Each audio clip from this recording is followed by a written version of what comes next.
नमस्कार, मैं हूं आपकी दोस्त एडवोकेट डॉक्टर मीरा सिंह। दोस्तों, स्वागत है आपका अपने बेस्ट लीगल चैनल पर, जहां हम बात करते हैं कानून की उन बारीकियों की जो आपकी ज़िंदगी को सीधे प्रभावित करती हैं। दोस्तों, पत्नी सालों से मायके में है, ससुराल नहीं लौट रही और डिवोर्स भी नहीं दे रही। पति क्या करे? सोचिए, एक पति की शादी को कई साल हो चुके हैं, पत्नी किसी वजह से अपने मायके चली गई। पति ने समझाने की कोशिश की, परिवार ने समझाया, वापस बुलाने की कोशिश हुई, लेकिन पत्नी सालों से ससुराल वापस नहीं आ रही। और अब जब पति कहता है अगर साथ नहीं रहना है तो डिवोर्स ले लेते हैं, तो पत्नी कहती है मैं डिवोर्स नहीं दूंगी। अब सवाल है, क्या पत्नी के डिवोर्स से मना करने से पति हमेशा के लिए शादी में फंस जाएगा? बिल्कुल नहीं। लेकिन कानून को थोड़ा ध्यान से समझना पड़ेगा, क्योंकि सिर्फ पत्नी का मायके में रहना अपने आप डिवोर्स का ग्राउंड नहीं बन जाता।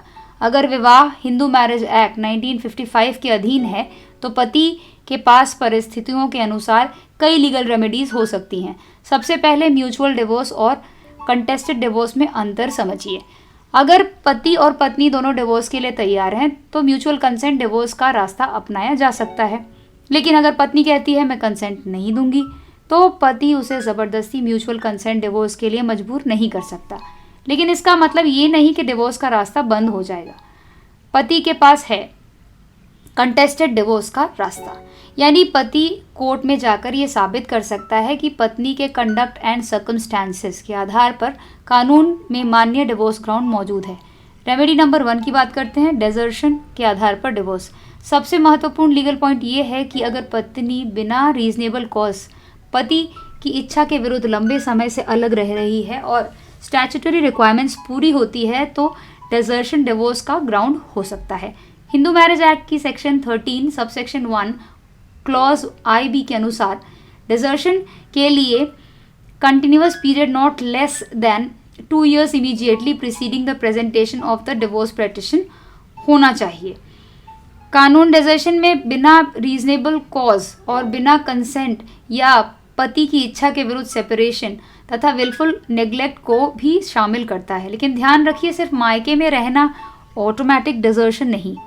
कोर्ट ये भी देखेगा पत्नी क्यों गई, क्या कोई जेन्युइन रीज़न था, क्या पति या उसके परिवार की तरफ से क्रूअल्टी, हैरेसमेंट या अनसेफ एनवायरनमेंट था, क्या पति ने वास्तव में उसे वापस लाने की जेन्युइन कोशिश की, क्या पत्नी का इंटेंशन मैट्रिमोनियल रिलेशनशिप को परमानेंटली एंड करने का था। यानी डिजर्शन साबित करने के लिए फैक्ट्स और एविडेंस बहुत महत्वपूर्ण है। Remedy number 2, restitution of conjugal rights यानी RCR। अगर पति वास्तव में पत्नी को वापस घर लाना चाहता है और उसका कहना है कि मैं पत्नी के साथ मैट्रिमोनियल लाइफ कंटिन्यू करना चाहता हूँ, लेकिन पत्नी बिना रीजनेबल एक्सक्यूज मेरे साथ रहने से मना कर रही है, तो हिंदू मैरिज एक्ट की सेक्शन 9 के तहत restitution of conjugal rights RCR की रेमेडी रेलेवेंट हो सकती है। इसका उद्देश्य डिवोर्स देना नहीं है, इसका उद्देश्य है पति पत्नी के मैट्रिमोनियल कोहैबिटेशन को रिस्टोर करना। लेकिन यहाँ एक महत्वपूर्ण बात है, अगर पत्नी के पास पति के साथ वापस न रहने का रीजनेबल एक्सक्यूज है तो कोर्ट उस डिफेंस को एग्जामिन करेगा। इसीलिए RCR कोई ऐसा हथियार नहीं है जिससे पत्नी को हर स्थिति में ज़बरदस्ती वापस लाया जा सके। अब हम बात करते हैं रेमेडी नंबर 3 की, RCR डिक्री के बाद डिवोर्स। ये पॉइंट बहुत महत्वपूर्ण है और जुडिशियल सर्विसेज एस्पिरेंट्स को भी याद रखना चाहिए।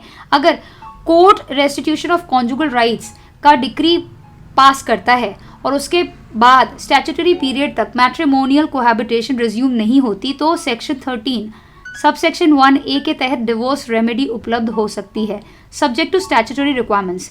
इसी तरह जुडिशियल सेपरेशन के डिक्री के बाद भी प्रिस्क्राइब्ड स्टैट्यूटरी कंडीशंस पूरी होने पर डिवोर्स का रास्ता खुल सकता है। हिंदू मैरिज एक्ट में सेक्शंस 9, 10, 13 और 13A, 13B मैट्रिमोनियल रेमेडीज का स्टैट्यूटरी फ्रेमवर्क प्रदान करते हैं। इसीलिए प्रैक्टिकल स्ट्रैटेजी फैक्ट्स के आधार पर हो सकती है, पहले RCR, फिर स्टैट्यूटरी नॉन रिजम्पशन और उसके बाद डिवोर्स रेमेडी। लेकिन हर केस में सीधे यही स्ट्रैटेजी अपनानी चाहिए ऐसा नहीं है, केस स्पेसिफिक लीगल एडवाइस ज़रूरी है। अब हम बात करेंगे रेमेडी नंबर 4 की, क्रूअल्टी के आधार पर डिवोर्स। अब एक और महत्वपूर्ण सवाल आता है, अगर पत्नी कई सालों से अलग रह रही है और पति के साथ मैट्रिमोनियल रिलेशनशिप प्रैक्टिकली समाप्त हो चुका है, तो क्या उसका कंडक्ट मेंटल क्रूअल्टी बन सकता है? जवाब है परिस्थितियों पर निर्भर करता है। हिंदू मैरिज एक्ट की section 13 subsection 1 clause 1A cruelty को डिवोर्स का स्टैट्यूटरी ग्राउंड बनाती है, लेकिन कोर्ट सिर्फ ये नहीं देखेगा कि पत्नी अलग रह रही है, बल्कि पूरे मैट्रिमोनियल रिलेशनशिप को देखेगा।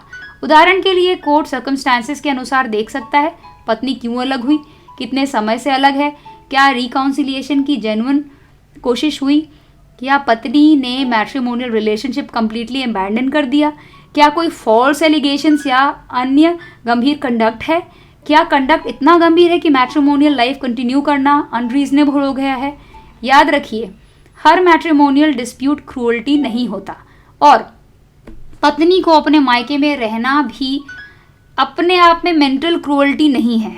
सबसे ज़रूरी बात, पत्नी वापस नहीं आ रही और पत्नी डिजर्शन कर रही है, एक ही बात नहीं है। यही वह जगह है जहां बहुत से लोग गलती करते हैं। मान लीजिए पत्नी कहती है मैं वापस नहीं आऊंगी क्योंकि मुझे पति के परिवार के साथ रहने में समस्या है। अब कोर्ट ये जांच कर सकता है कि क्या उसका अलग रहना लीगली जस्टिफाइड था। अगर उसके पास रीजनेबल कॉज था तो पति के लिए डिजर्शन साबित करना बहुत मुश्किल हो सकता है। इसीलिए हस्बैंड को केवल यह नहीं कहना चाहिए कि वो मेरे साथ नहीं रहती, बल्कि एविडेंस के साथ ये एस्टैब्लिश करना होगा कि वह बिना रीजनेबल कॉज मेरी इच्छा के विरुद्ध और स्टैट्यूटरी रिक्वायरमेंट्स के अनुसार मैट्रिमोनियल रिलेशनशिप से अलग रह रही है। एक महत्वपूर्ण सवाल, अगर पत्नी कहे कि मैं पति के साथ रहूंगी लेकिन उसकी माँ के साथ नहीं, ये सिचुएशन बहुत कॉमन है, लेकिन कानून में इसका कोई ऑटोमेटिक फॉर्मूला नहीं है। कोर्ट फैक्ट्स देखेगा, क्या पत्नी से वास्तव में असंभव या असुरक्षित परिस्थितियों में रहने की अपेक्षा की जा रही थी, या क्या वह बिना पर्याप्त जस्टिफिकेशन मैट्रिमोनियल कोहैबिटेशन से पूरी तरह से दूर रह रही थी।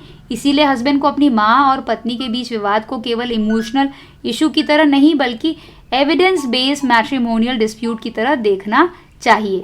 पति को अभी प्रैक्टिकली क्या करना चाहिए, इस पर हम थोड़ी सी बातचीत करेंगे।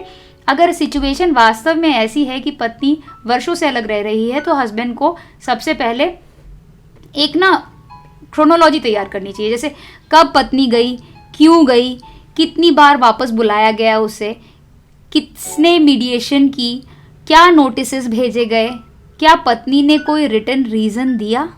फिर एविडेंस सुरक्षित रखिए, जैसे कि व्हाट्सएप मैसेजेस हैं, ईमेल्स हैं, लीगल नोटिसेस हैं, मीडिएशन रिकॉर्ड्स हैं, लेटर्स हैं, और भी बहुत सारे लीगली एडमिसेबल एविडेंसेस, उन्हें सुरक्षित रखें।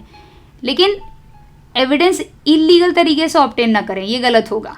लीगल नोटिस पर विचार करें। फैक्ट्स के अनुसार एडवोकेट के माध्यम से एक प्रॉपरली ड्राफ्टेड नोटिस भेजकर यह रिकॉर्ड बनाया जा सकता है कि पति मैट्रिमोनियल रिलेशनशिप कंटिन्यू करने और पत्नी को वापस आने के लिए तैयार था। लेकिन नोटिस की लैंग्वेज बहुत अच्छी तरह से केयरफुली एक अच्छे एडवोकेट द्वारा ड्राफ्टेड होनी चाहिए।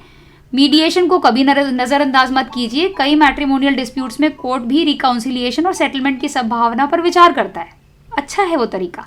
हिंदू मैरिज एक्ट की सेक्शन 23 के सबसेक्शन 2 कोर्ट को जहां सर्कमस्टांसेस और नेचर ऑफ प्रोसीडिंग परमिट करें, रिकाउंसिलिएशन के प्रयास की जिम्मेदारी दे दी जाती है। इसीलिए मीडिएशन सिर्फ फॉर्मल स्टेप नहीं है, कई बार ये डिस्प्यूट को लिटिगेशन से पहले ही समाप्त कर सकती है। और अगर पत्नी डिवोर्स देने से साफ मना कर दे तो फिर सवाल कंसेंट का नहीं बल्कि लीगल ग्राउंड का है। पति को देखना होगा क्या डिजर्शन या स्टैट्यूटरी ग्राउंड बनता है, क्या क्रूअल्टी का ग्राउंड बनता है, या फिर क्या कोई अन्य स्टैट्यूटरी ग्राउंड उपलब्ध है, या क्या आरसीआर की रेमेडी फैक्ट्स के अनुसार अप्रोप्रिएट है, और यही सही लीगल अप्रोच है। अच्छा, एक बहुत बड़ा मिथ है कि 7 साल से अलग हैं तो डिवोर्स अपने आप मिल जाएगा। नहीं, बिल्कुल नहीं, ये गलत है। कानून में केवल लंबे समय तक अलग रहने से मैरिज ऑटोमेटिकली डिसॉल्व नहीं होती।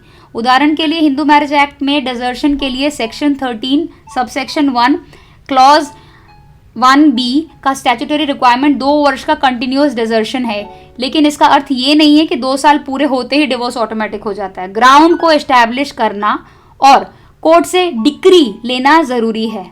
और इरिट्रीवेबल ब्रेकडाउन ऑफ मैरिज, अगर पति कहता है शादी प्रैक्टिकली खत्म हो चुकी है, पत्नी वर्षों से अलग है, रिकाउंसिलिएशन की कोई संभावना नहीं है, तो ये आर्ग्यूमेंट सर्टेन केसेस में महत्वपूर्ण हो सकता है। लेकिन ध्यान रखिए, इरिट्रीवेबल ब्रेकडाउन ऑफ मैरिज सामान्यतः HMA सेक्शन 13 में स्वतंत्र स्टैट्यूटरी ग्राउंड नहीं है।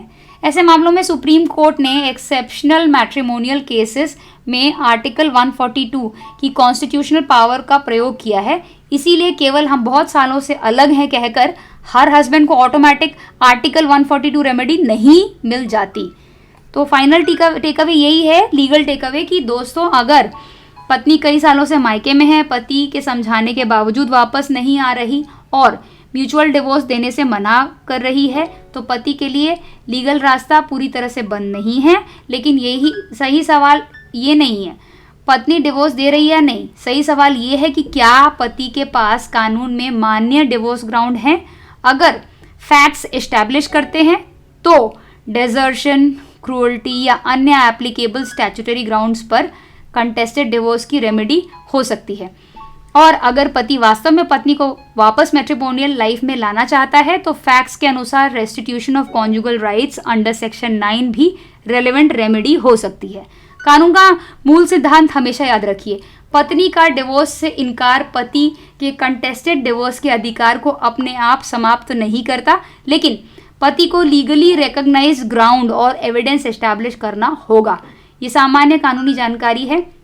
वास्तविक केस में विवाह का एप्लीकेबल लॉ पत्नी के अलग रहने का कारण, बच्चों की स्थिति, मेंटेनेंस प्रोसीडिंग्स और उपलब्ध एविडेंस देखकर स्ट्रैटेजी तय करनी चाहिए।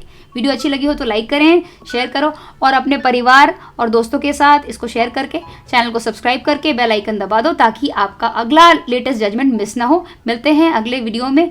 हमेशा अपने आप को सुरक्षित रखो, कानून को समझो और मुश्किलों से बचो। जय हिंद।